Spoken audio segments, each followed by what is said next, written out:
නොනා දන්නවද මේවට චූන් පාන් කියන්නේ එයි කියලා? නෑ. නොනලා ඔහොම උදේ දකිද්දි අපි චූන් වෙන නිසා. මොකද්ද පුතේ මගේ ඔළුවේ කැක්කුමට උඹ ඊයේ දුන්න අර බෙහෙත් ගුලිය? ඇයි ආච්චියේ? නෑ බං ඔළුවේ කැක්කුම කොහෙන් ගියාද දන්නේ නෑ. ඇහි දුවේ බෙල්ල රතු වෙලා. නෑ අම්මේ. ඊයේ කඩියෙක් කෑවා. අන්න කඩිය ඇවිත් ගිහින් දොර ඇරපන්.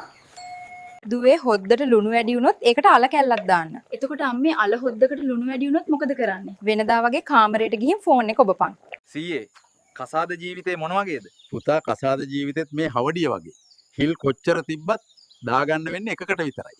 අද නම් අහසේ හදත් නැහැ, තරුත් නැහැ. බූරු මිනිහෝ උඹ ඔය චූ කරන්නේ අල්මාරිය ඇතුළට. මොකද්ද අසනීපේ සීයේ? අනේ දොස්තර මහත්තයෝ මගේ අතක් හොඳටම රිදෙනවා. ඒක ගණන් ගන්න එපා සීයේ. ඔය වයසට ඔහොම තමයි. මගේ අනික් අතටත් ඒ වයසමයි. ඒත් ඒක හොඳට තියෙනවා. කිරි. අංකල්, ඔකට තෙල් ටිකක් දාන්න. ඒ මොකෝ කොල්ලෝ? එතකොට ඔය කිරි සද්දේ නැති වෙයි. අංකල් මෙතන මාළු ගැහණු පිරිමි දෙකෙන්ම ඉන්නවද? ඔව් මහත්තයා. එතකොට ගැහණු සත්තුන කොහොමද හරියට මදුරගන්නේ? එලයි මහත්තයෝ. ගැහණු සත්තු රැයට නයිටි අදිනවනේ. මචං බෙල්ලෙක් කොගෙන උගේ දිව කැපුවම මොකද වෙන්නේ? මොනව වෙන්නද? බෙල්ල මැරේවි. නෑ බං බෙල්ල ගොළු බෙල්ලෙක් වෙනවා. මොකද මිනිස්සු සැරින් සැරේ ඇවිත් මට වතුර ඉහළ යන්නේ. මම ඔයාලගේ දෙමව්පියන්ට පොරොන්දුවක් වුණානේ. ඒකයි. මොකක්ද ඒ පොරොන්දුව? ඔයාව හැමදාම මලක් වගේ බලා ගන්නවා කියලා.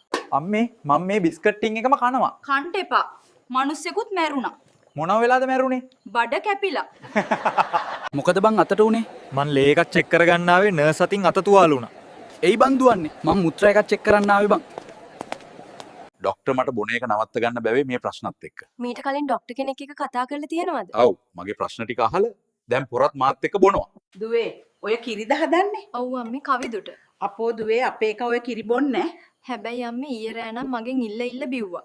මගේ කාම රසයිද කොල්ලෝ? රසයි ආච්චි. එහෙනම් කන ගමන් පොඩ්ඩක් බලපන් මගේ දත් සෙට් එක බත් එකේද කියලා. ගෑණියේ රැයට මොනවද කන්න තියෙන්නේ? කණ්ඩ තියෙනවා වහ. එහෙනම් උඹ කාලා නිදාගනින්. මට බඩගිනි නෑ. 2 එකතු කරාම කීයද? 4යි. එතකොට 69ට පස්සේ එන්නේ මොකද්ද? කොන්දේ අමාරුවයි දන හිස් අමාරුවයි නේ. බලන්න නැන්දේ කොක්කු රෑනක්ම යනවා. පාලං කොක්කු නේද? දෙහිගෙඩි දෙකකුයි මිරිස් කරලකුයි එල්ලුවාම වටිනා දේවල් ආරක්ෂා වෙනව නේද සේනදීර? ඒකනේ දෙවියෝ පිරිමි අපිව උපතින්ම ආරක්ෂා කරලා එවන්නේ. ඒ ටීච් මං ලැට් එකට ගිහින් චූ දාලා එන්න. නැහැ පුතා මේ I go to the toilet.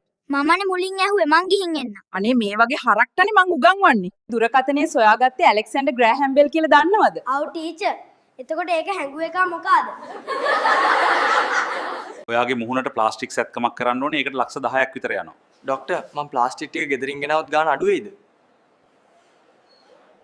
පණුන්ගේ රෙද්දකට කතා කරලා අන්තිමට උන් හොඳ වෙලා ඔයා නරක මිනිහ වෙලා නැත්තම් වැඩක් නෑ.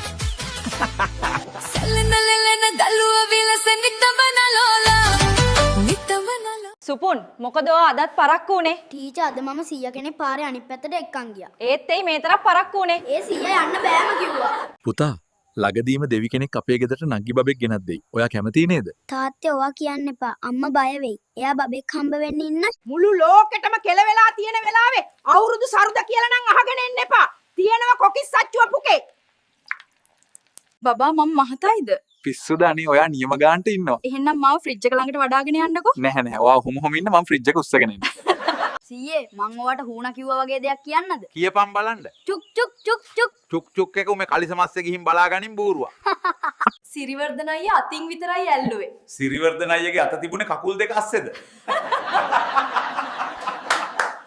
ඔපේ ගැණිට දෙයක් තේරුම් කරනවට වඩා අන්නාසි වත්තක් මැදින් සරම උස්සන් දුවන එක 1000න් සම්පතක් බං. උඹලගේ ගැණුත් එහෙමද?